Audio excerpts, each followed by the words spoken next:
20001 or call us at area code 202-626-4898. Tom Wolfe's A Man in Full remains #1 on the New York Times list of best-selling fiction this weekend. It's his first novel since The Bonfire of the Vanities was published in 1987.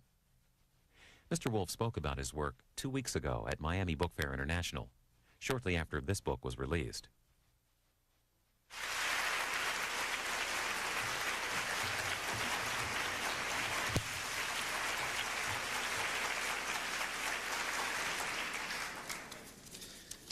I have made a lot of introductions over the years at this book fair, and I've never once made notes or had to refer to notes, but I've never had anyone to introduce quite like Tom Wolfe.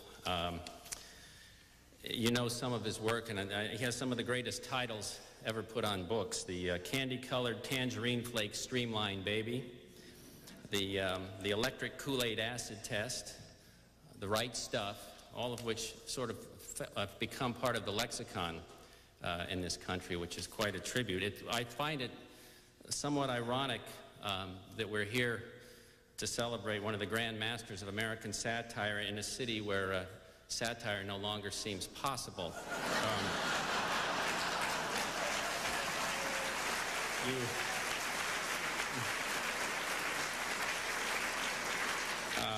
I have to tell you a quick story. This is how I knew how you know you're in Miami, and I knew it about a couple hours ago. I'm driving down Lejeune Road, and there's a woman in the car in front of me, and she's slapping at something in the car. She's slapping feverishly, and you assume that it's a mosquito or something buzzing around her head, and she's slapping, and the car is weaving, and as I look closer, I said words to the effect, my God, that's a monkey. And she had on her dashboard, I swear to God, I'm not making this up, she had a monkey in a dress.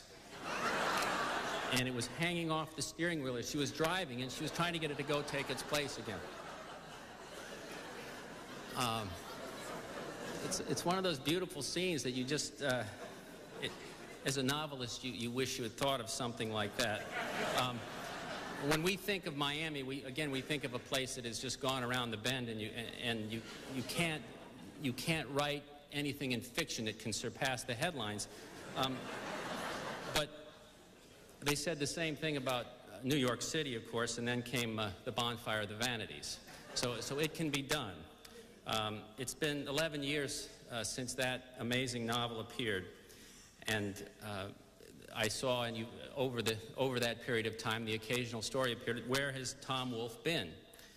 Well, he'd been reporting, and what separates him from so many novelists working these days is that he brings a journalist's eye and a journalist's ear to his fiction.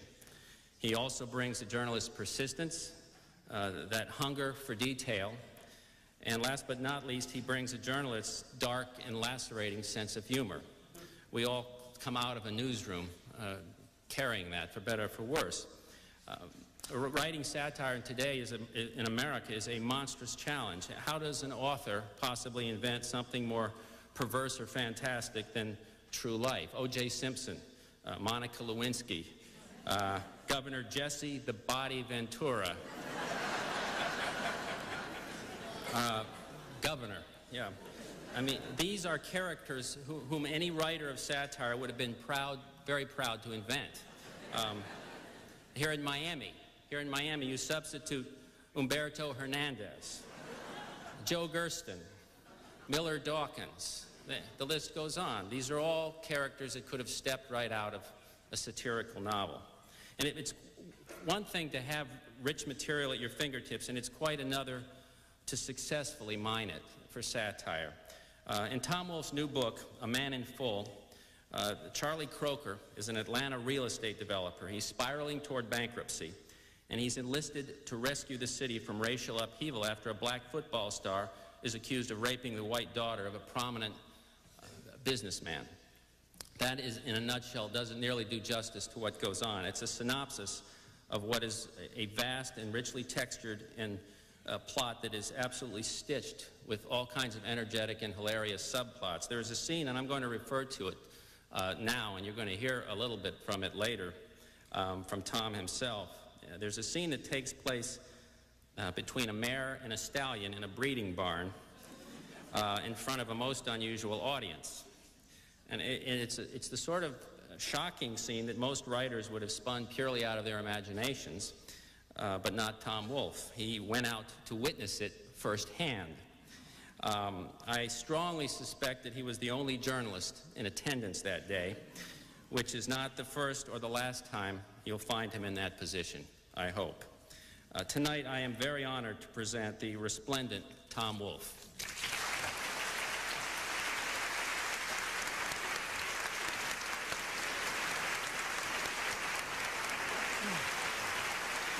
Thank you very much. Thank you so much.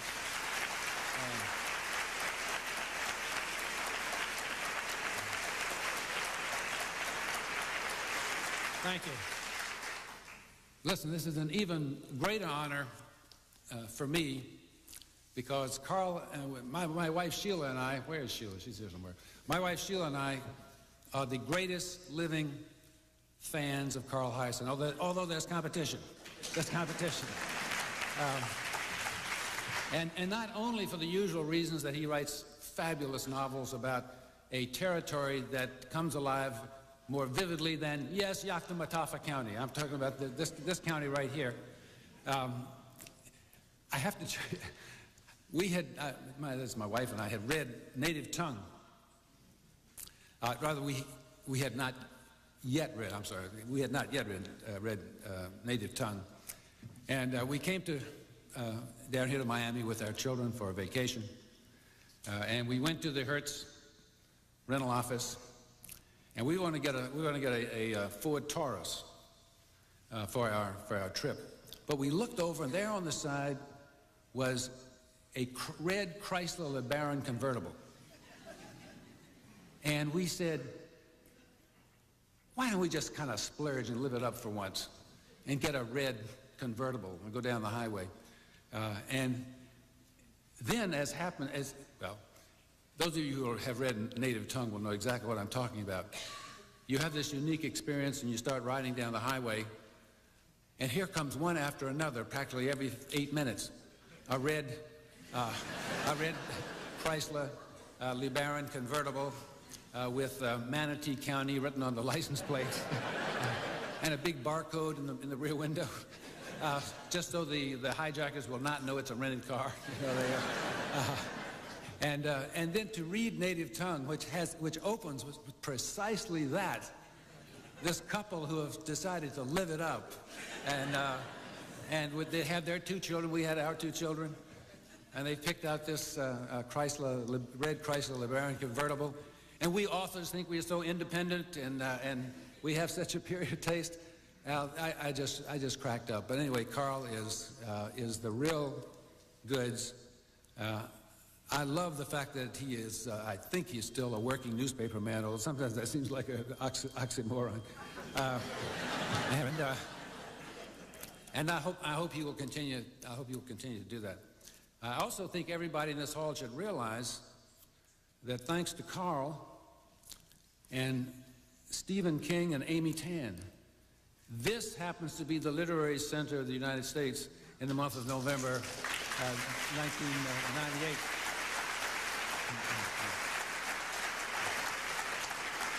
It's true. I'm exaggerating a little bit because, as we all know, as all writers know, the real center, literary center of the United States in America is O'Hare Airport. Any given moment in O'Hare Airport, at least Monday through Thursday, about half of the literary illuminati of this country are sitting in those marvelous chrome and sort of row after Mies van der Rohe, I should say, of these chrome and leather slingback chairs that they have in the waiting rooms at O'Hare. But anyway, this is, for me, just a fabulous evening, and to see all of you all who have come out makes my heart warm. It really does. I appreciate it. Carl had made reference to what is chapter 12 in this book of mine, A Man in Full. And I'm not actually going to read to you the vivid description of the mating of the one-ton stallion and the one-ton mare, but I do want to read from that. I do want to read from that chapter, just by way of giving a little bit of backdrop, because this is chapter 12 of the book. The idea of doing a book in which most of the action is in Atlanta, Georgia, came to me when I was shown for the first time in my life the quail plantations of southwest Georgia. I didn't even realize that there were entire plantations devoted solely to shooting quail, but they are, and I went to see them. These are places that are from 10, 15, 20, 25, 30,000 acres devoted solely to shooting quail from Thanksgiving to the end of February. It is the most conspicuous form of conspicuous consumption that I've ever seen in my entire life. And in being naive, living in New York, I thought the ultimate form of conspicuous consumption was the private jet.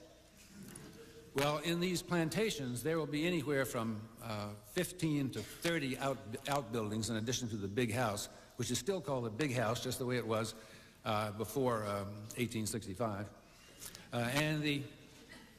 They are just servants galore. At dinner, if you drop your fork, it never hits the floor. Somebody's there to grab it on the way up. There are servants out in the fields. You don't go hunting without servants, believe me. That's just not, it's just not done. On these quail hunts, and well, I guess most of you know how quail, jump out of the tall grass, and that's when you try to shoot them. And they go in every direction imaginable. So only 2 hunters can shoot quail at one time. If you have 3, they all kill each other. I mean, there wouldn't be any danger to the quails at all. These shotguns into the barrels are going around like this. And, but there's an army behind these 2. There's always an army. There'll be a buckboard with, it's an ancient thing from probably way back in the 19th century, but it's been lovingly restored. A few things have been added.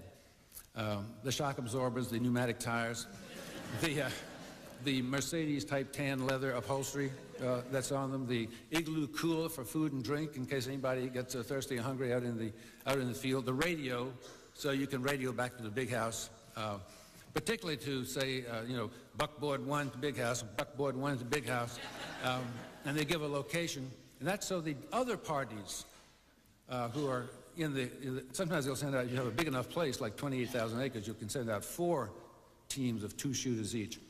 And at lunchtime, they all meet in a field where another wagon full of servants and equipment sets up a table with a damask tablecloth out in the middle of the fields, crystal, silver, the works, and then they go back and shoot some more. Anyway, it's a great life. So this got me interested in, I'm afraid I kind of do novels backwards. I haven't done but 2, but compared to most people. And rather than starting with a theme and main character, I just start with a locale. I guess that's the journalist in me. Sometimes I'm attacked for being a journalist. I wear it as a badge of honor. But I start with a milieu that attracts me, like the quail plantations, and then wait for the characters to march in. And eventually they do. And in this case, the characters were real estate developers. At that time, they owned most of the big plantations in southwest Georgia and in North Florida, incidentally, up in the Panhandle. These huge places. Anybody who thinks there's this old aristocratic lineage in these plantations is out to lunch. Ever since the beginning of these quail plantations, which was when the boll weevil killed the cotton crops, this year's new industry of the century has moved in and bought these places. And when I was there, when I first started doing my work there, it was the real estate developers. Now the first music business people are moving in. And Jimmy Buffett has a terrific plantation in southwest Georgia. And I'm waiting for the rest of the popular music field to move in. Well, not Wu-Tang necessarily, but the country and western, it's made for country and western performers. And that in turn got me interested in Atlanta itself. But always I was drawn back to the plantation, just the way Charlie Croker, who, as Carl mentioned, is a real estate developer who's suddenly spiraling towards bankruptcy, is drawn inevitably. Charlie Croker has borrowed $515 million from one bank, $285 million from a consortium of 5 other banks, and plus 2 insurance companies. And now he cannot pay back interest, much less principal. And this weekend that I'm going to read about in just a second is extremely important to him. He has always used the plantation in a business sense to do what he calls bag the pigeons. And every weekend there's a particular person that he is trying to captivate or persuade or to bring into his commercial fold in one way or another. And he has this place called Croker Concourse, which is a mixed-use development in Cherokee County, just outside of Atlanta, but a little too far outside of Atlanta. It's not really working. And the tower, the office tower at Croker Concourse is 60% vacant. You can see right through it, most floors. And he's hemorrhaging money in the worst possible way that he can. So this weekend means a great deal to Charlie Croker.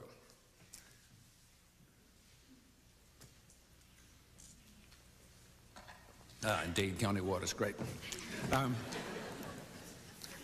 It was Friday evening, and the master of turpentine, Charlie Croker, was presiding over dinner at the burled Tupelo maple table that Ronald Vine, the decorator, had devised for the gun room, which was the showpiece of the plantation's new gun house. Logs blazed in a vast hearth, fashioned by Ronald out of Georgia limestone, casting Charlie and his 13 guests, 15 if you counted Serena, his 28-year-old second wife, and Wally, his 16-year-old son, into a pattern of firelit glows and deep shadows. The flames sent highlights flickering up the long barrels and ornate chase-worked clasps of a parade of shotguns, many of them classics from the so-called golden age of shotgunning: Dixons, Bosses, Purdy's, Berettas, L.C. Smiths, the lot.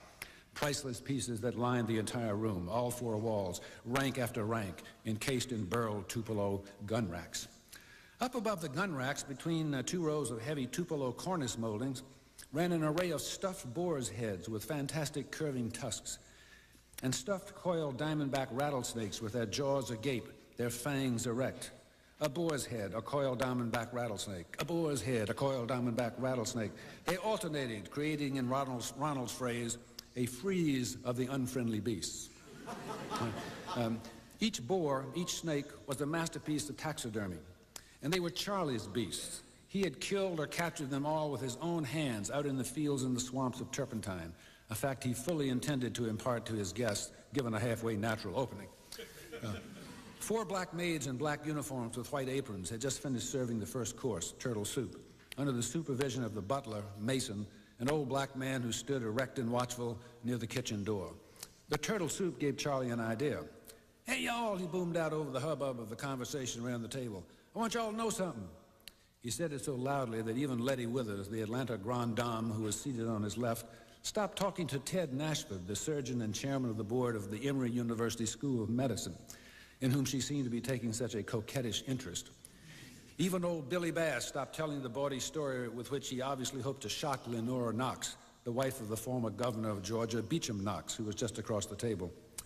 "I want y'all to know," said Charlie, that this turtle soup comes from turtles right here at Turpentine. Uncle Bud caught every one of them. You know how he does it? He ties a line to a bough hanging out over the water and baits the hook with chicken. When the bough bends, he knows the turtle struck. Turtle don't come any better than Uncle Bud's.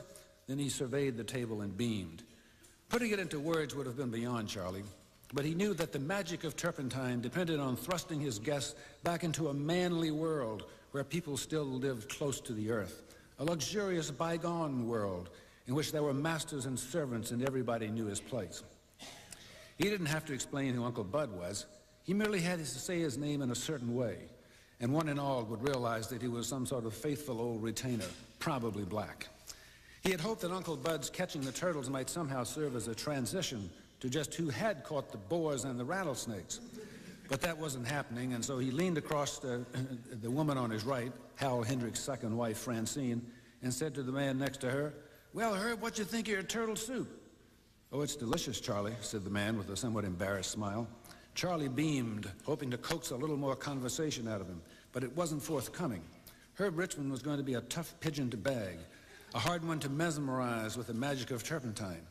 For a start, he was Jewish, which in Georgia meant that your paths weren't going to cross socially all that much. And he was so damned mild-mannered and polite. It wasn't going to be easy to put him under the turpentine spell with the usual hearty, jolly, manly chatter. Nevertheless, Herb Richmond was the pigeon he needed. This whole weekend had been created for the sole purpose of casting the spell over Mr. Herbert Richmond, who was known in the Atlanta newspapers as the fitness center tycoon. Herb Richmond was the founder of Definition America, a network of 1,100 health and fitness centers, which he had started in Atlanta and then reproduced thick as shad throughout the country. He was looking for 360,000 square feet of prime office space to create a new corporate headquarters. With luck and the turpentine spell, that might mean 7 floors and more than $10 million a year in lease income at Croker Concourse, a financial and public relations coup that would impress even the workout people at Planners Bank with their niche focus and all the rest of it. Practically every big weekend at Turpentine had a pigeon, and a term that Charlie had said out loud only once to his first wife, Martha, who had found it distasteful. So he had never dared utter it at all to Serena, even though he had told her exactly why he had invited Herb Richmond and why he would be paying so much attention to him. Turpentine might not be, strictly speaking, an experimental farm, as he reported to the IRS each April, but it had paid for itself many times over in terms of bagged pigeons, a point he didn't quite know how to get across to these small-brained, niche-focused motherfuckers at Planners Bank. Charlie continued to beam at his pigeon. Herb Richmond wasn't much of an advertisement for Definition America, which promised its thousands of members sculpted, high-toned, sharply defined bodies. He was only 44, but already running to fat. His head popped up out of his blazer and his polo shirt like a bubble. His skin was pallid and pasty. A few strands of hair the color of orange juice stains skimmed back across his otherwise bald pate. His extremely pale hazel eyes gave him a look that was at once eerie and washed out. He looked sleepy. It occurred to Charlie that he himself would have presented a better picture for such a firm. Even at the age of 60, Charlie was wearing an open-neck khaki shirt that brought out the girth of his neck, the width of his shoulders, and the massiveness of his chest. Casual dress was very much in fashion at the Grand Plantations these days, even at dinner, except for a few spreads in South Carolina owned by Northerners who were infected by British customs. I want to make sure you meet Uncle Bud tomorrow, said Charlie. Uncle Bud's a walking history of Georgia plantations. He's been here at Turpentine since a long time before I ever was. His folks were all turpentine people from way back when all you did here was you harvested rosin from the pine trees for naval stores and that sort of thing. I couldn't even begin to tell you how old he is. I don't think he could either. Charlie shook his head with a salt-of-the-earth significance. Uncle Bud. Sounds like an interesting man, said Herb Richmond with a weak smile, great politeness, and utter lack of conviction. The table's conversational buzz had now dropped badly, even though Charlie had managed to stock the weekend with enough loquacious, colorful, prestigious characters to impress Herb Richmond, no matter what his personal tastes were. Down at the other end of the table, on one side of Herb Richmond's wife, Marcia, he had put Howell Hendricks, the big, hearty, melon-headed CEO of Sari and Belloc, the second or third biggest advertising firm in the South. On the other side, he had put Slim Tucker, the country singer who was one of the first musician business figures to buy a South Georgia quail plantation. They had both been paying a lot of attention to Marcia Richmond, who was such a pretty brunette that Charlie figured she had to be a second wife.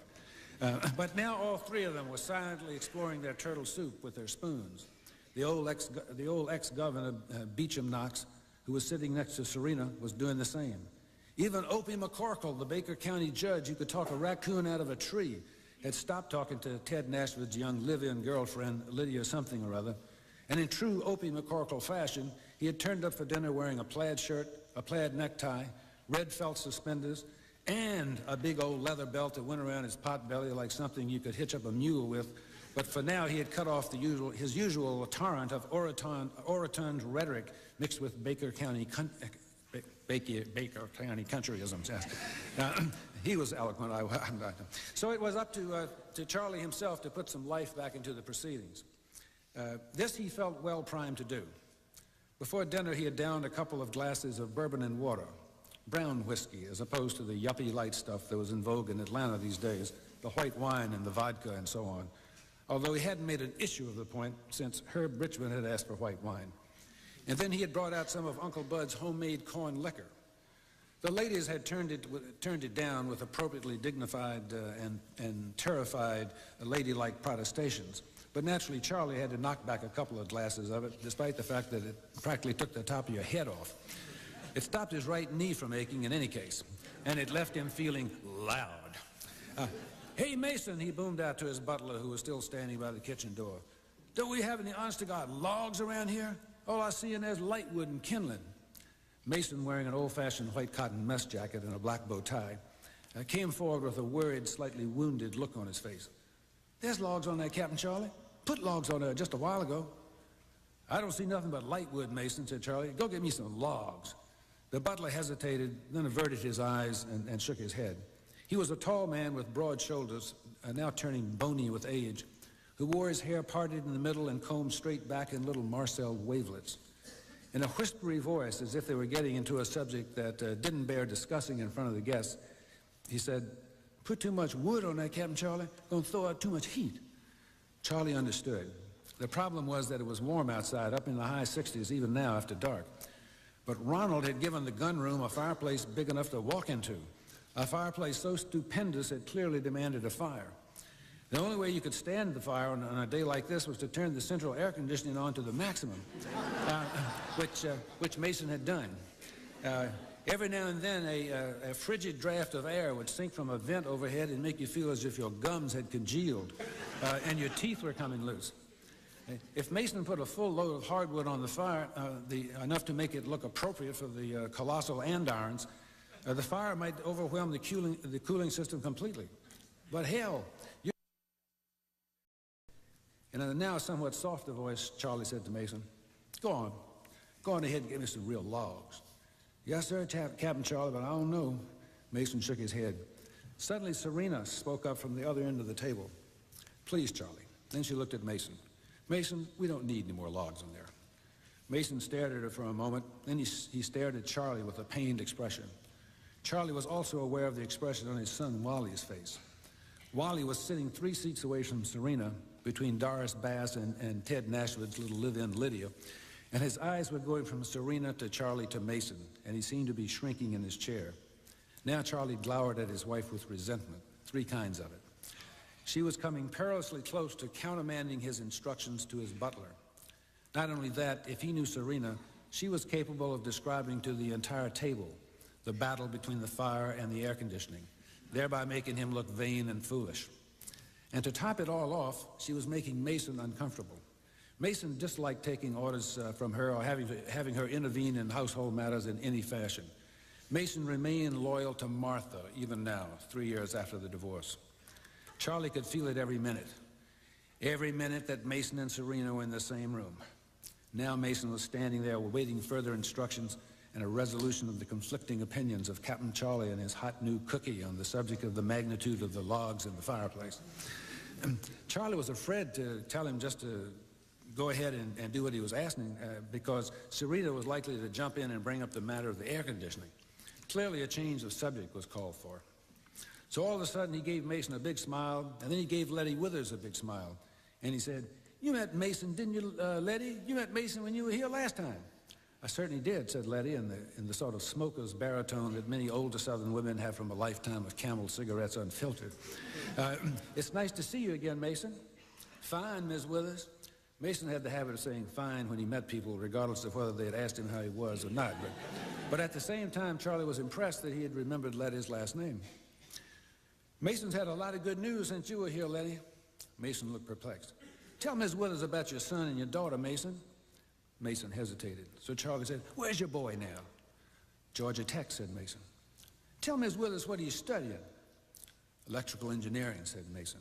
His eyes were now jumping from Charlie's face to Letty's face and back again. This recitation was making him uncomfortable, which Charlie realized, but he was determined to establish a point, and not for Letty's benefit either. Charlie's own eyes were beginning to jump from Mason to Herbert Richmond. "Electrical engineering where?" said Charlie. "Which school?" "Which school?" The old butler looked at Charlie quizzically. Georgia Tech? It came out like a question. No, I mean the graduate school, said Charlie. Mason's boy's in the graduate school, Letty. He's already got his BS from Tech. He got that last year. Isn't that right, Mason? Yes, sir. And now he's in the graduate school in the best engineering program in the South, maybe in the country. Isn't that right? Yes, sir. I graduated from Tech, too, said Charlie. But they wouldn't have had me in the graduate school. I bet you don't doubt that, do you, Mason? Yet another glance at Herbert Richmond. No, sir. Mason's face was now twisted into a terribly embarrassed, tortured smile. I mean, yes, sir. I expect they'd have had you if that's what you wanted. No, Mason, said Charlie, laughing. They're too smart for that at Tech. Now tell Miss Withers about your daughter. Tell her about Verna. Where's Verna now? She's in Atlanta. What's she doing in Atlanta? She's a nurse, isn't she? Where's she a nurse? In the trauma center at Emory. Mason was now standing with his shoulders pulled forward and his hands twisted together at hip level like a dutiful student. The trauma center at Emory, said Charlie. That's a pretty important job, isn't it, Ted? He looked at Ted Nashford, the surgeon on Letty's left, then swiveled another quick glance at Herbert Richmond to make sure he was paying attention, and then he looked back at Ted. Oh, yes, said Dr. Nashford, that's a very important job. Charlie smiled. He beamed triumphantly. I think that's great, Mason. You ought to feel very proud. Yes, sir, said Mason. And I don't mean just proud of your children. You ought to feel proud of yourself, Mason. He gave Mason a long, penetrating look. Mason comprehended what his employer now wanted him to say.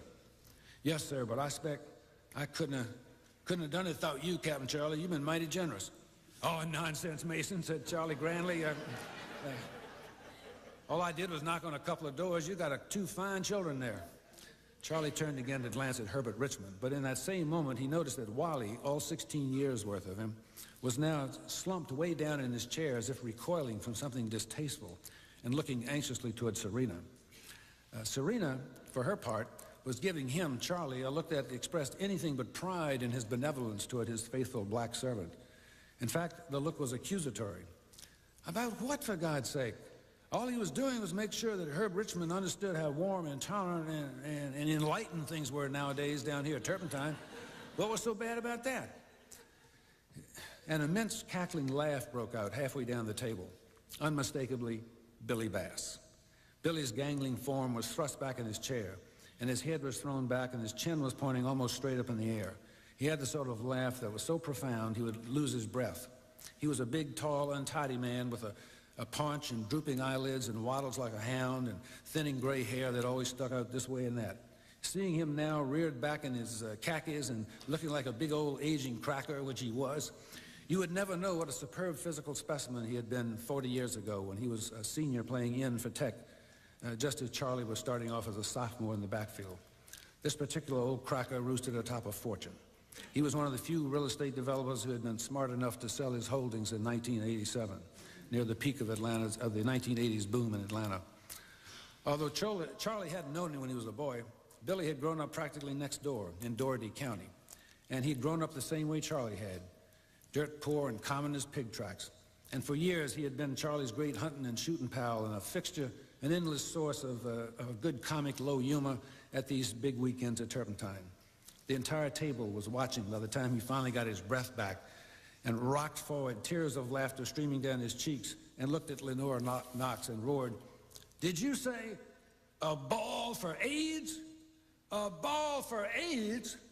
As the former First Lady of Georgia, Lenore was an old hand at dinner table conversation who had dealt with practically every peculiarity known to that endeavor. But she seemed genuinely nonplussed by this one. She cocked her head defensively.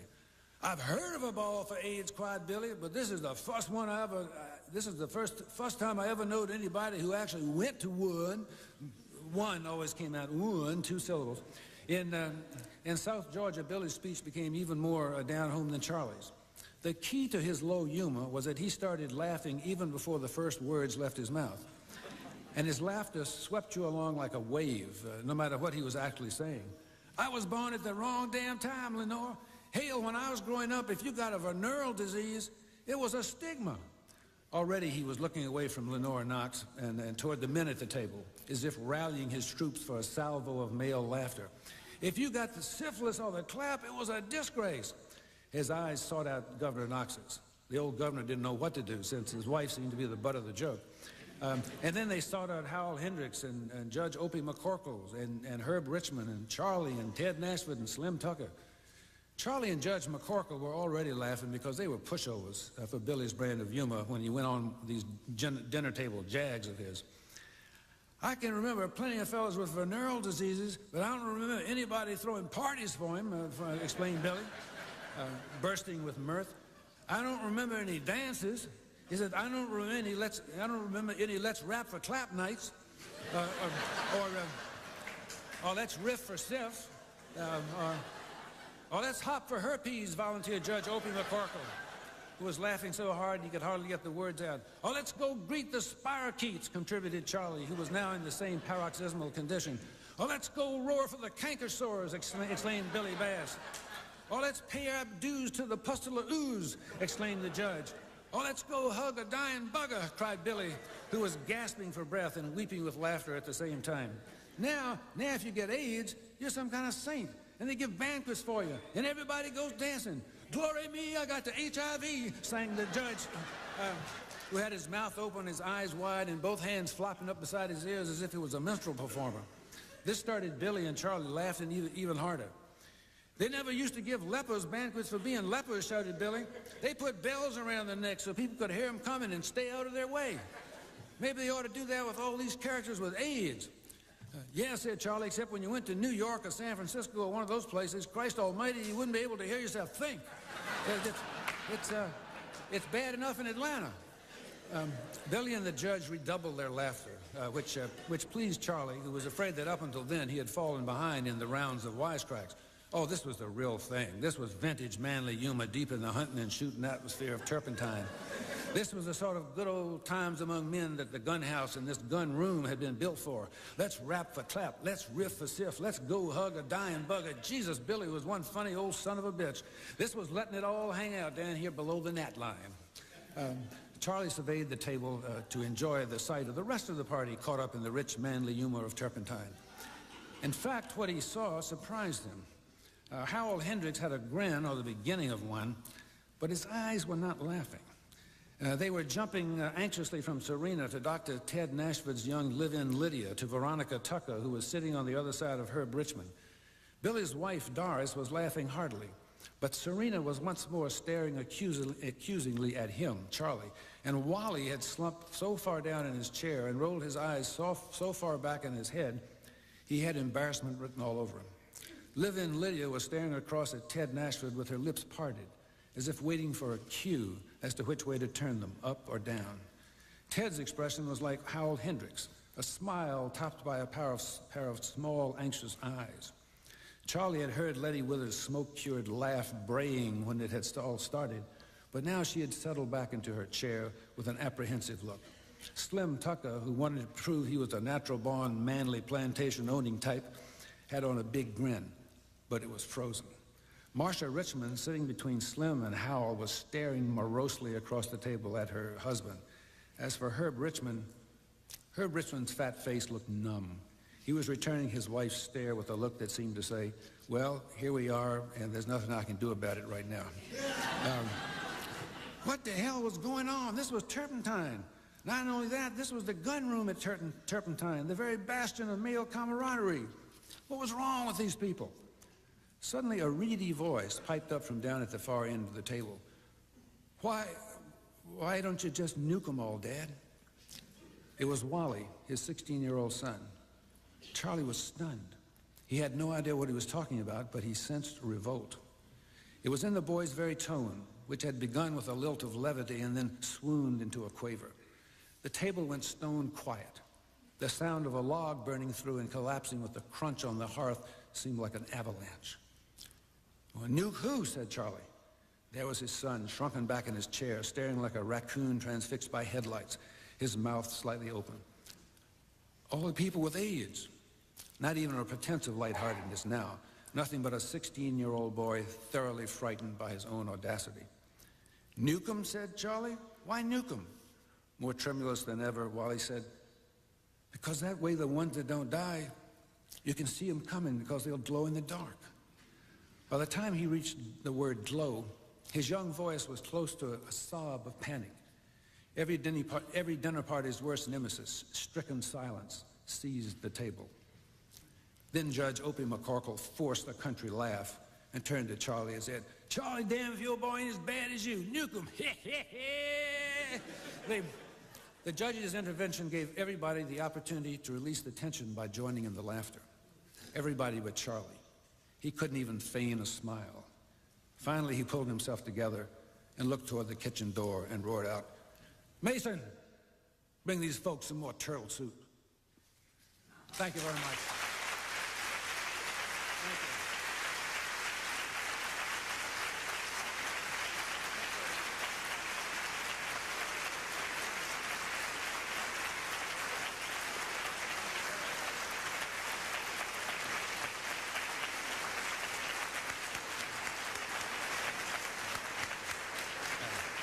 Thank you so very much. You're a wonderful, generous audience, and I certainly appreciate it.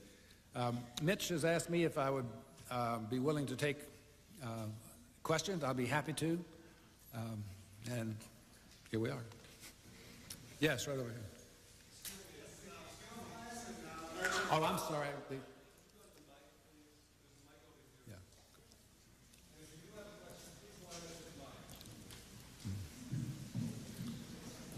Carl Hyacin mentioned some of your wonderful titles, and I enjoyed the title, The Bonfire of the Vanities, seemed to allude to Florence and Savonarola.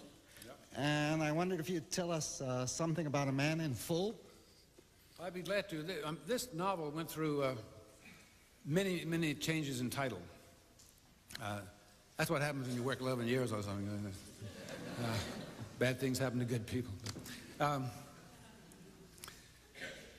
I just could not. At first I called it Mayflies, which finally made me itch. I had this, but my German publisher was very sorry to see that title go, because in German, Mayflies, the term is Eintagflies, which is one-day flies.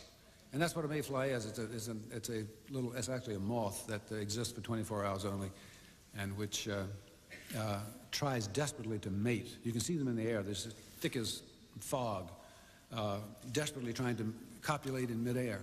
And then they live 24 hours, and some of the eggs, a tiny proportion of them survive, and then they all die, and the cycle goes around again. So I saw this thing once out in Appleton, Wisconsin. Matter of fact, it's Joe McCarthy's birthplace. And, well, he wasn't there. He wasn't there. What are we talking about?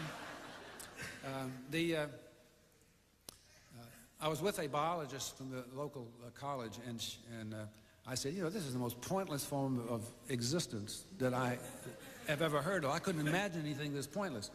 And she said, well, you've got to consider two things. I said, you know, 24 hours, and all they do is reproduce. And she said, you have to consider two things. First, to them, it's a lifetime. And secondly, what makes you think your life is any different? I had a whole new respect for biologists after that.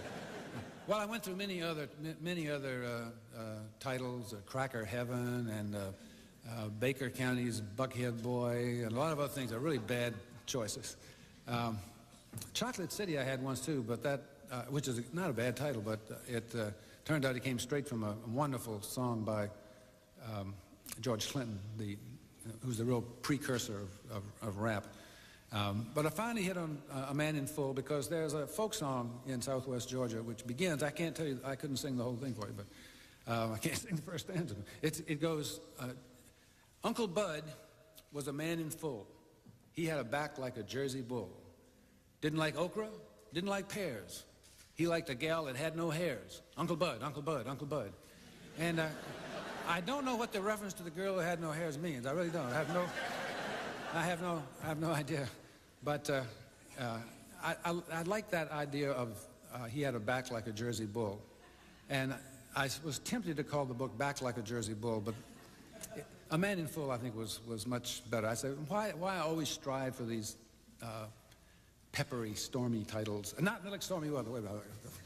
I didn't mean that. Why make every title a wild man? Why not take it easy and call it A Man in Full? So that's what I did after many, many changes.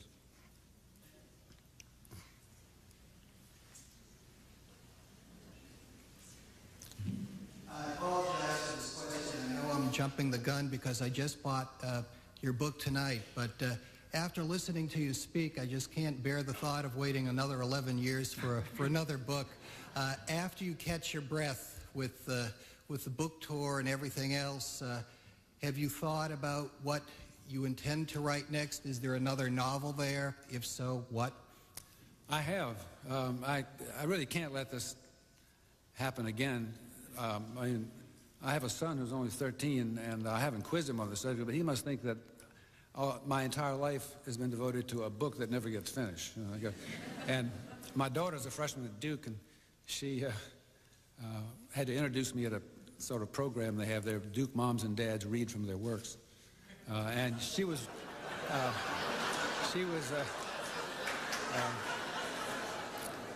very funny. She said, when I was 7 years old, I asked my father when he was going to finish the book that he was working on, and he told me next year. So when I was 8 years old, I asked him when he was going to finish the book he was working on, and he told me next year. And she went through all the numbers up to it. She said, now my father claims that he's finished the book, but I know he's only kidding. I know it's going to be next year.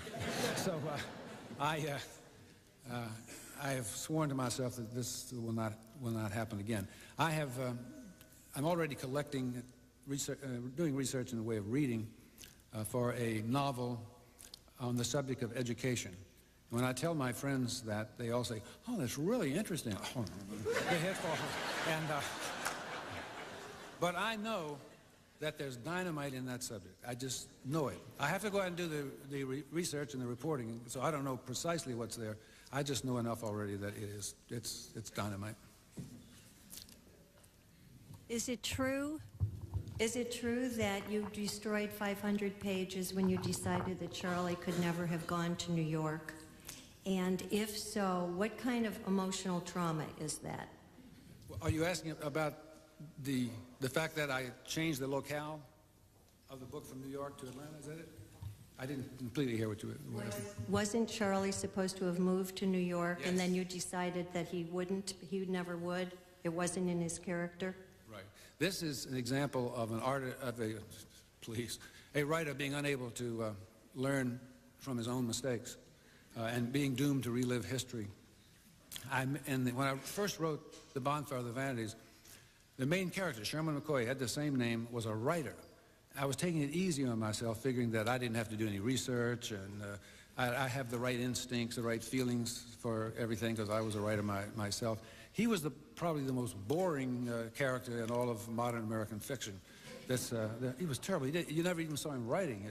Anyway, it was bad. And yet he lived in a 16-room Park Avenue apartment. Eventually, I realized that he should be something a lot more interesting, and I made him a bond salesman, something I knew absolutely nothing about. But I immersed myself in Wall Street and became excited about it. I mean, I love to write about things I don't know, because there's an axiom in all the creative writing programs: write what you know. I don't quarrel with that, but what you know should not be confined to your own experience. Emerson said that every man has a great autobiography to write, and I think that's true. Every single soul has a great autobiography to write. But he didn't say everybody has two great autobiographies to write. And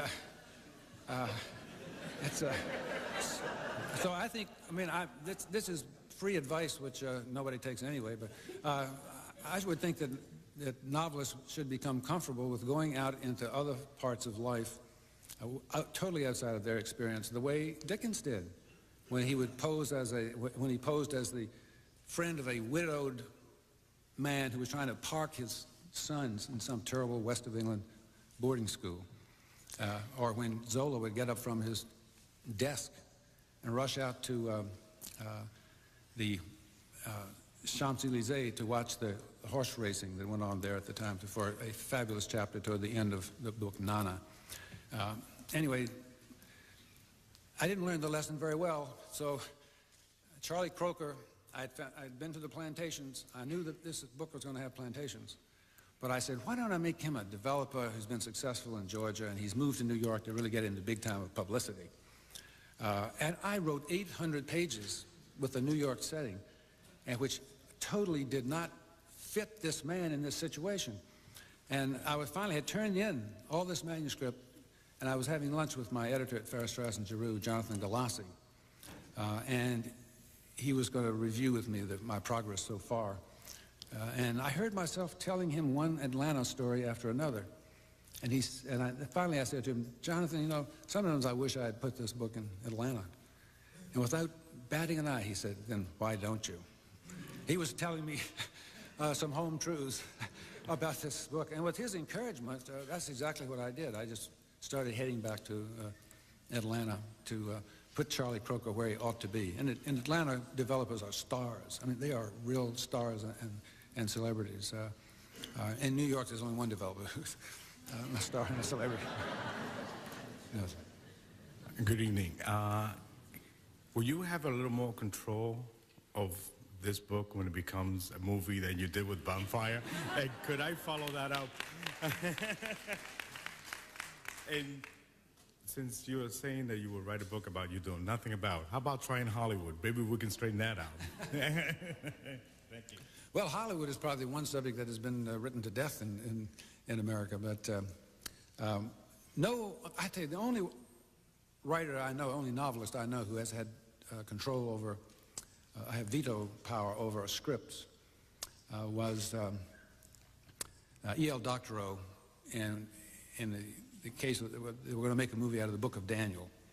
And when you do that, you really almost have to be the screenwriter yourself, and you have to accept very little money up front, and then you can have, but he also had it contractually control. I don't think the movie was ever made, frankly, but that's something it's worth thinking about.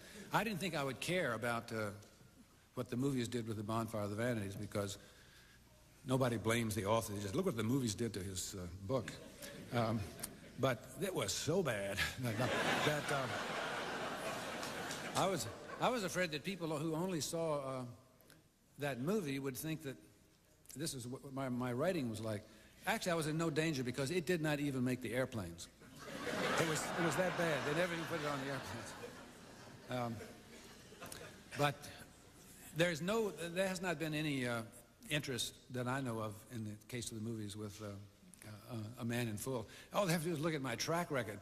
The Bonfire of the Vanities, I think, has lost about $97 or $98 million. There are whole sections of the Americas, like Central America, that's more than the budget of the whole annual budget of the whole place. The Right Stuff was a far better movie, but it lost a lot of money, and chiefly because it was promoted as important for historical reasons because of John Glenn, and that is a real, when it gets known as a historical movie, and so it was doing terribly. They finally did a survey of people in line in Minneapolis on a Friday night at other movies, and they would ask them, why didn't you go to see The Right Stuff? They said, oh, we intend to. We know it's very important historically, but tonight we just kind of like to relax. And,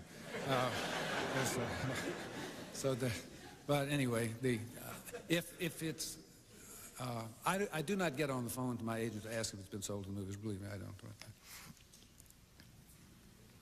This is the perfect segue. You're just talking about The Right Stuff. It seems like John Glenn going up in the space shuttle is the perfect appendix for The Right Stuff. I was wondering if you'd had any conversations with John Glenn and what you thought of the coverage of the other Mercury astronauts who were reporting on that as the rocket was about to take off. If you've had any perspectives or thoughts you'd like to share on that. To me, I'm sure to John Glenn himself, if he would unburden himself, the mission was of absolutely no scientific value whatsoever. John Glenn is a completely exceptional human being. He was jogging seriously before the word entered the common language, and he is a superb physical specimen, and besides that, he's done this. He's done this, been there. And so he knows what to expect. He's taken G-forces before. It really proved to send, you might as well send Lobo or some other superhero up there if you're talking about scientific reasons. It's my son's favorite comic book, incidentally. Thank you. But what was important about it was that it gave NASA a spotlight once again. NASA used to reach the moon on what was really budgetless financing. There was no budget, really. Whatever they needed, they would get, because we thought it was absolutely imperative, crucial, to reach the moon before the Soviets did. And once we did it, and obviously the Soviet Union had lost the battle, not only the American people, but the Congress lost interest in NASA. And right immediately after Apollo 11, the first mission to the moon, the budget began to decline, until finally they could hardly keep the lights on down there in Clear Lake outside of Houston. By now there would have been 2 manned missions to Mars if their plans had been carried forward. Of course, they would have been enormously expensive, and nobody wanted to pay for it. But I personally believe that is vital. And why do I think that? NASA had one great philosopher. Unfortunately, his name was Werner von Braun, and he was a veteran of the Wehrmacht. And he had an accent and everything but a scar on his cheeks. And you couldn't very well put this man forward as your great philosopher. But he once said, we must build a bridge to the stars. And that means going to places like Mars with human beings. Because one day the sun will die. The sun is a burning star. And when it burns up completely, there's going to be no more Earth, no more of our particular planetary solar system. And as far as we know, I'm just paraphrasing von Braun now, as far as we know, we are the only sentient creatures anywhere in the universe. There may be others, but we don't know of but one species. And it's imperative to keep that alive. I think that is a great thought. I mean, it's a big and important thought, but it doesn't get you very far in the House Fiduciary Committee, or whoever decides about these things.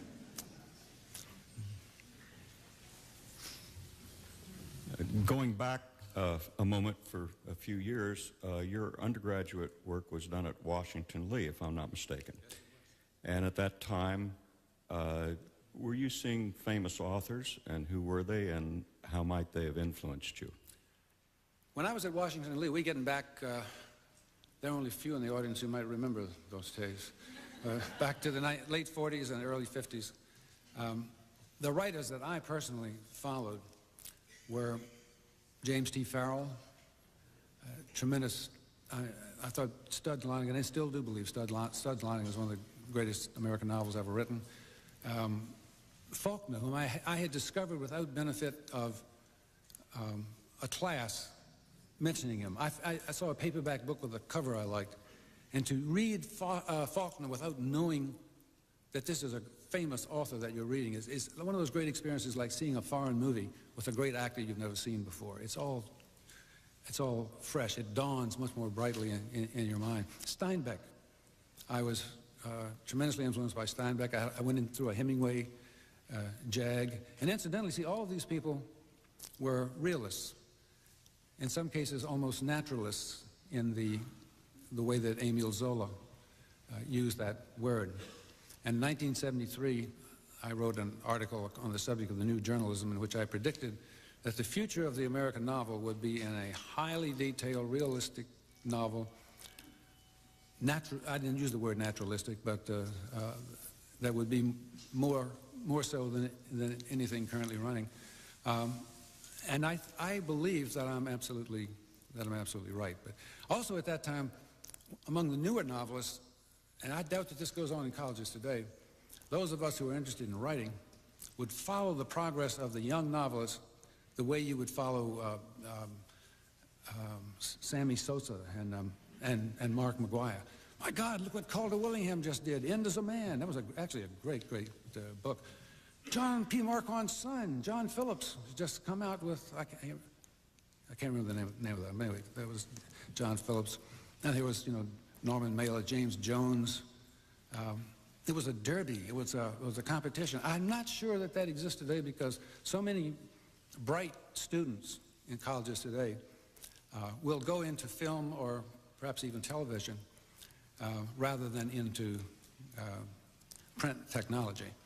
I won't go into all this, but they're fools. They are. They really are fools. But it's not for me to say.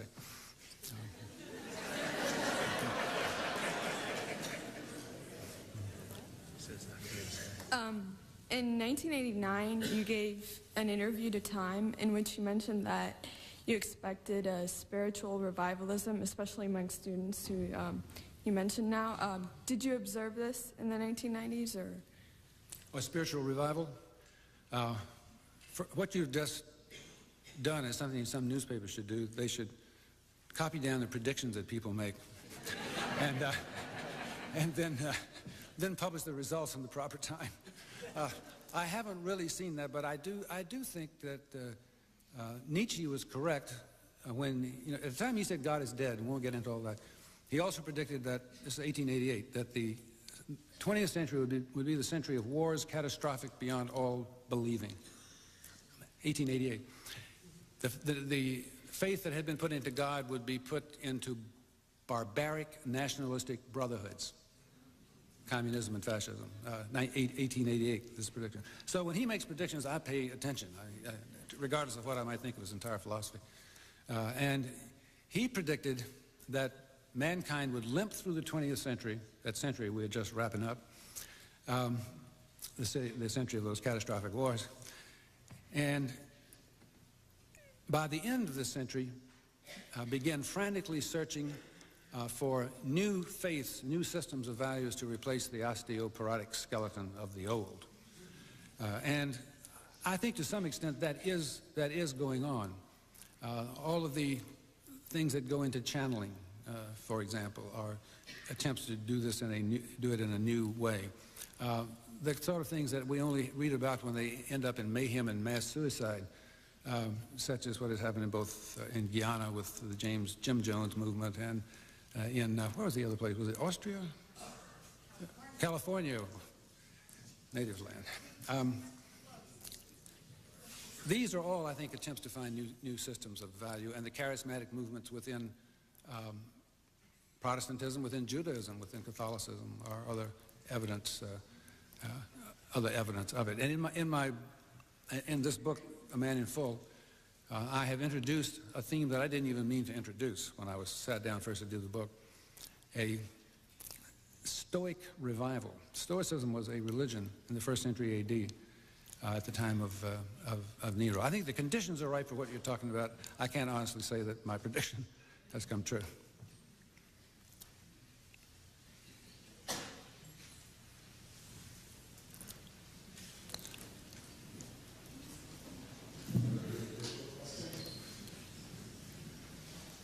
Listen, thank you very, very much. This has been great. I've really enjoyed it. Thank you.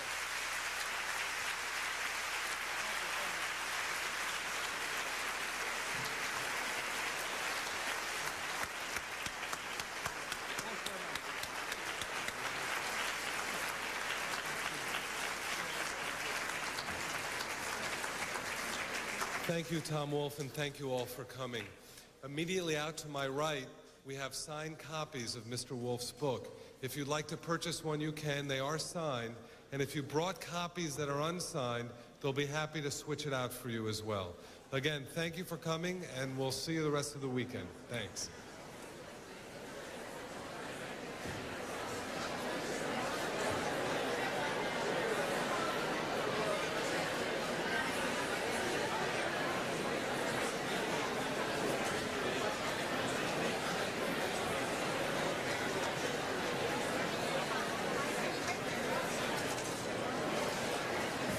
Tom Wolfe's latest book, A Man in Full, is published by Farrar, Straus &